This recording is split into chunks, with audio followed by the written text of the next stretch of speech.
For HPC, it is not simply programming. Okay, so hardware we need to know, so that is what I am going to talk about. So there are a lot of books, but we do not have enough time to dig deep into the hardware. So I collected material from this book, which is one of the standard books, Hennessy and Peterson, Computer Architecture, and I have taken material from various websites. Okay, so basic design. First, we will consider basic design of a computer. Just to give an analogy, a driver of a luxury car does not need to know intricacies of a car. I mean, okay, in fact, it is best if you do not know anything about the car and it runs well. Okay. But if you are a F1 car racer, then the driver needs to know a lot, right? Because I think they really optimize. The driver plays a big role. Have you seen the movie Ford and Ferrari, Ford versus Ferrari? So that is a good film, and that is in fact I got the idea from that film. And so it really need to know, otherwise you will not be making a best use of the machine. In fact, you may not even make good use of the machine. Okay. For web browsing, small programs, we do not need to know much. It runs on any machine, and its time is not critical. You spend maybe 10 minutes for a program, 15 minutes, it is okay. However, if your program takes 1 day, 1 month, then you need to be very, very careful about the code and the hardware. Okay. So that is why for HPC user would need to know the hardware, and especially when the hardware is changing fast. Almost every year or every 2 years there is a big change in the CPU or GPU, or in fact whole model of computing. Okay. And so if you are not aware of it, you will not succeed. I mean, your code will be basically junk. In fact, it has happened. Many codes which used to run very well in the past, 20 years back, they are not, they do not run on any machines. You need to make changes, and sometimes you need to rewrite the whole code. Okay. So let us just first, well, this is not real critical, but I thought you may like, some of you who are not in computer science may like to know how things evolve. 2 minutes. Okay. And there is a nice video. I have given this video. I will share this PPT. Okay. So this video you can have a look. This is a good overview of history of computing. So the first set of computers were basically mechanical. There is more history, but we do not go to that far. Babbage made a full-fledged computer with a gears. Basically, decimal system we have gears which are factor 10. No, like for example, one gear moves 10 rounds and the other guy moves 1 round. So that is like, you see, is weighted 10. So that kind of machine Babbage has made, pretty complicated. In fact, you could program that machine with a card, punching cards. Okay, you may not have seen the card, but we do not need to worry about it. But they are very ingenious ways to do things, and people have devised over years. Babbage is 19th century. Okay, then came wall tubes. Okay, the first set of electronic computers were built based on wall tubes, and these are, I am talking about 1950s. That time transistor was just about to come, and once the transistor came, it was a revolution. The sizes came down, it became reliable. Wall tubes, anyone has seen wall tube? Okay, wall tubes are like a small bulb, and that is a transistor. In fact, you need a transistor to amplify the input and output current. No? So you need to manipulate the input and send something to output, and transistor is what does it. So transistor we can make via wall tube, or as well as by a electronic, silicon device. Okay, first transistor was made in, I think, 1940 something.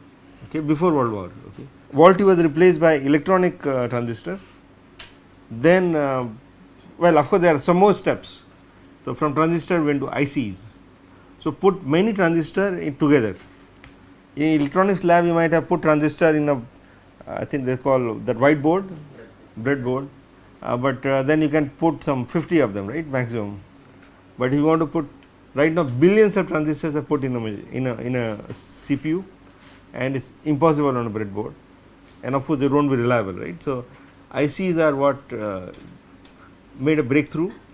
You can put them together, you can keep it in there, and that's how things changed. And that IC, that whole thing has been going on right now. We want to pack more and more transistors and make the device faster. Of course, they are very sophisticated fabs, and there is only one fab. I think I told you that TSMC is the leader in this, very sophisticated fabs. And they are big contributors, many companies, but these are the companies which led the way. Okay. IBM is one of the first, Intel, Motorola, Apple. These are Apple, Microsoft are new ones. IBM is really old one. Okay. So if you want to read a bit of history, if you like, there are several books. There is something called Chip War. I mentioned that, and there is a nice book on. Let me write the Idea Factory. This is about Bell Labs. Okay, and Bell Lab is a very interesting place where a lot of things happened, including transistor was made in Bell Labs. Okay, and there are 19 Nobel laureates are affiliated with Bell Labs. Okay, so that's a very nice. The title is Idea Factory. Okay, so you can have a look. So also it's true that USA dominates the computer revolution. You can, if you see this video, or if you read that book, or several more books, you will find 90% of the inventions in computers are from US, both hardware and software. Software now has become big thing, no? I mean, with machine learning, and so there are steps, and every decade things have changed. Okay, so, and of course there are other contributors, like Japan is another one who has contributed, but is essentially, I believe 90% is US dominance in this activity. And computer in fact has changed human lives for time being, and a lot of it came from step by step discoveries. Okay, so now let us look at basically the basic design of computers. So this was given by von Neumann. There are other people. Okay, now you hear one name, but like Alan Turing was also, they had built a machine. There were Germans who had built a machine before World War or around World War. But you can think of like one architecture which is common, that is what we use right now. So this architecture is illustrated in this figure. So we have CPU, this is a CPU, okay. Processor, okay, this is a processing unit, like it's a brain, no? So brain is doing processing. So we have image, and we need to understand what the image is, or numbers, multiply numbers, okay, or your algorithm which needs to be executed, find a prime number, right. So so all that computing is done inside this processor. So arithmetic as well as logic unit. So this is called arithmetic logic unit, they are inside. I am going to come to that in next slide. So that is one part which is the critical part, okay, that is where all the processing is done. Then we need to store the data, no. So you can't put all your data in the CPU. In fact, you see that very little can be put in CPU because it has limited number of transistors. Okay, even though it has billions, but you fit only some megabytes of data inside CPU. But my data is in terabytes, so that can't fit in CPU at all. In fact, it's impossible. So some data is kept in CPU, but something which is needed immediately. So if you are studying for an exam, you keep your math exam, means math book will be there on your table. So same idea is used, that there is a cache which is there in the CPU, and the immediately needed data is there in CPU, and the data which is required later will come from memory. So memory is sitting here, okay. This is called random access memory, which is volatile, or which will go away if you turn off the machine, or somebody can rewrite it. But of course we have another memory called hard disk, which is permanent memory. Of course we can rewrite that, but even if computer is shut off, hard disk memory data is safe. So, these are two types of memory, but while executing a program you more worry about what is there in RAM. Okay. Typically you want to fit all your data and your code program inside this RAM, and whatever is needed goes to CPU step by step, and it executes and puts out the data into RAM. So, because RAM is much faster than hard disk, and the cache which is inside the CPU is much faster than RAM. So, I am going to cover some of it in the next class. It is called memory hierarchy. Okay. And I think this is also important to know the memory hierarchy. And so, this is memory and CPU, and third is input output. Like I have my data sitting in the hard disk, I need to push it in the memory. So, this is called input output, or we have printer which receives the data. All of them consult the CPU. Okay. CPU is the brain. So, in our system, in fact, CPU is made analogy with the brain. Brain is controlling everything. So, this is IO controller which is connected with CPU, and that is going to push the data to the output device or take data from input device. Like this is an input device, keyboard is input device, you know. So, this CPU sitting here is working, I mean doing all this stuff, and of course, we need a battery to keep everybody alive, or power supply. Okay. So, battery means you think of with power supply or battery. So, this for a laptop I had put it. So, this is the basic design. So, we need to know, I mean I want to make a digital device which can do computing. So, how should I do it? So, von Neumann said, well, follow this design, and then people started putting transistors and required stuff. So, the people who specialize in memory, the people who specialize in processors, and printer guys are making printers. So, this is how you segregate the tasks, and this design continues till date. There are few changes which are happening right now. For example, memory is being pushed inside the same silicon. So, I am going to show you one picture where memory is sitting in the same, I will not say same chip, it is the side of that silicon.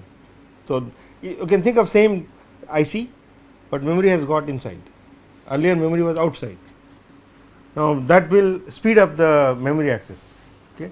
So, these are things which are being changed, and also this was von Neumann thought about one processor. Now, we have many processors sitting in a single chip.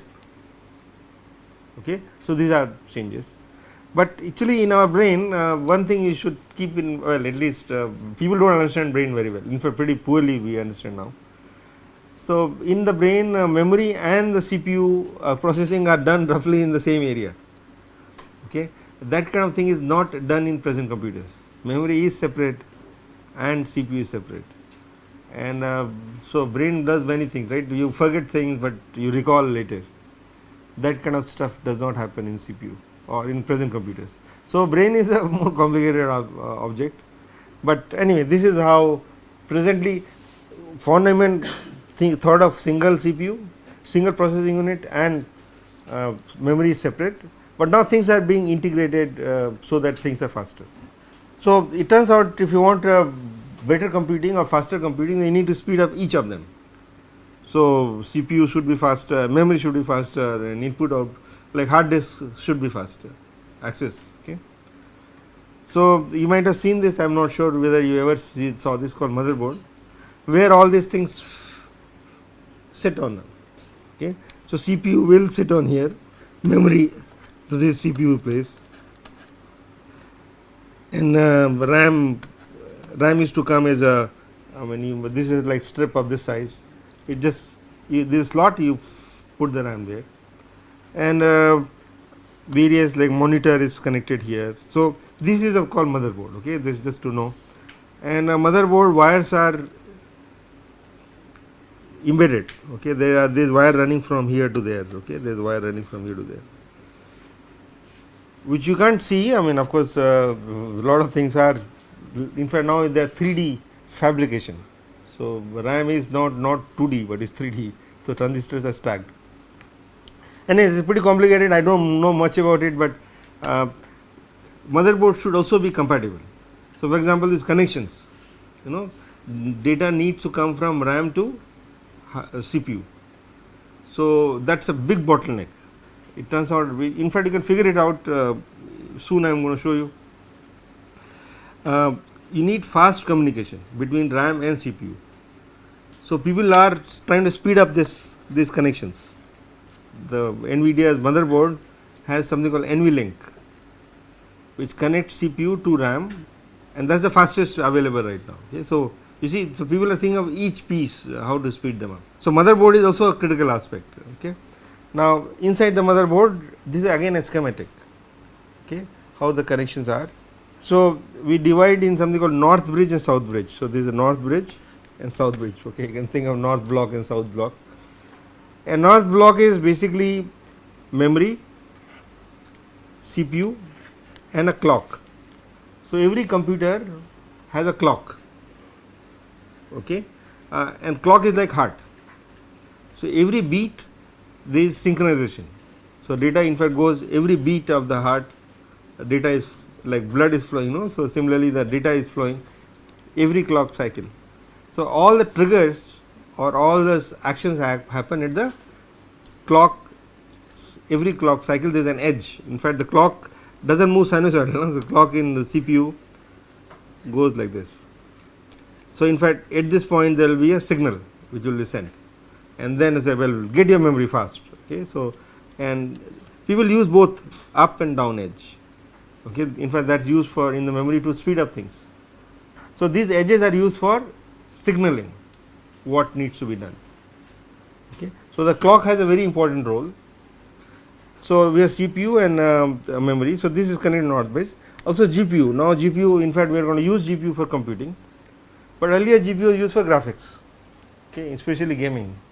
Well, I am not sure how many were in gaming, but gaming requires very fast processing, and we will cover it because we are going to use GPU for supercomputing. Okay, so GPU is connected to the north bridge. The south bridge is like less important work. So connection with IO device like hard disk, monitor, okay, a pen drive, okay, or this device. So they are all going through south bridge. So this is what I have written here. So and so few things we should know. The clock speed is basically less than 5 gigahertz. Okay, you may say why not increase it to higher clock rate? There is, I am going to show you that power requirement goes as frequency cube. Typically there are some it could be f to the power 2.8 or something like that, but is f cube. So if I go from 4 to 5, my power requirement goes up significantly. F cube is a very big number. So if I want to double the frequency, then my power requirement is 8 times. And presently power is the biggest bottleneck. Well, one of the biggest bottleneck. The fastest supercomputer now requires something like, so it has requirement of something like 20 gigawatts of power. So it is more than twice the requirement of IIT. Okay, that kind of power is required. So we want to make green computing. So the things which are economical and take less power. So frequency increasing is basically stopped. People don't want to worry about increased frequency, but there are other things to be done, in fact which I am going to show you a bit later. Very ingenious ideas, in fact they are not very difficult ideas, but lot of hard work has gone into how to make things faster, but not like computing per power per operation should be going lower and lower, not higher. Okay. So there is a PCI. So these connections are called PCI, Peripheral Component Interface Express, and right now PCI 4 is transferring 8000 megabytes per second. I think it's bits, Mbps. Okay. So it's sending a lot of data, but you will see that it is not enough. We need even faster. PCI 5 is 14,000 Mbps. Okay, and by the hard disk will travel through PCI. So hard disk is sitting here, but memory will be faster. So memory bus is separate than the PCI data connection, and we are going to look at it. Okay. So, this is important to look at it, and few terminologies. So, I am sure everybody knows about it, but just to recap, some of you may not, I do not know, some of you may not know. Bit is single unit of memory, it is 0 and 1, only binary, no, we use binary, and computers so far is binary. Quantum computing is different, no? Is different ball game, but we will cover one class some quantum computing aspect. Byte is 8 bits, kilobyte, so this KIB, okay, this I is a special thing. So, KB, kilo is normally 1000, but in computing is 2 to the power 10, and 2 to the power 10 is not decimal 1000, is 1024, you can just check, this is 1024, but it is close to 1000. When I say kilo, I normally think of 10 cube, not 1024, okay, but you should know that it is 1024. Mega is 1024 squared, is approximately 10.9, giga is 10 cube of 1000, this 10.9, okay, giga is 10.9, and tera is 10.12. So, this is used for data as well as for number of floating point operations. So, our machine in CC is petaflop. So, it can do 10 power 15, this peta is next one, tera, then peta, then exa. So, this exa, peta, tera. So, I think up to tera you may know, but peta may not have known. So, peta is 15 and exa is 6. Okay, I made another mistake, this 10 power 18. Exa is 10 power 18. Okay. The fastest machine right now is exa machine, which is 10 power 18 operations per second. Okay, that is a theoretical peak. Real program may not get that much of computing power, but that is a theoretical peak, exa scale. Okay. US is the only country which has exa scale right now. People claim China has one, but and the recorded one is that US has this machine which is exa scale, and our machine is 10 power 15, which is petaflop per second. So, this B means bytes. Okay. So, this is a data storage. So, petabyte of storage will not be of course in RAM, but it will be there in hard disk. But terabytes of data now is there in RAM. So, we have machines where you can have RAM of terabytes of data. Your laptop typically will have gigabytes, no, I mean maybe 8 gigabytes or 16 if you are rich. So, that is what you will get. Okay. But peta and exa memory will be there in the hard disk, and there will be many hard disks put together in certain ways, so that you do not lose the data. Okay. So, as I said, for clock speed, well, clock speed is basically up to giga. Memory is up to exa is available now. Typically people say about peta. So, our system would have around petabytes of data, hard disk, and also for operations, floating point operations. So, that is called flops, FLOP. Okay. So, flop, not a flop, so but floating, FL is floating, floating is a real number. Okay. OP is operations. Okay. So, we will come to how to estimate this, but this is one of the critical things to know, how to estimate floating point operations. Okay, one more point we should know is 64-bit processor. So, you might have heard this, no, 64-bit. So, 64-bit is the number of lines coming from CPU to RAM. So, at one time how big data I can pull, data size, okay. So, I can pull 64 bits in a given, in one shot. So, when the clock says go, then all the 64 bits will come. A 64 bit is a big floating point number. Big means it is, I am going to show you in the next slide, it can get a precision of 15 decimals, okay, which is reasonably good for most applications. Okay. In fact, quite good for most applications. So, most of the scientific computing or engineering computing is 64 bit, okay, and that is what we get from into a processor.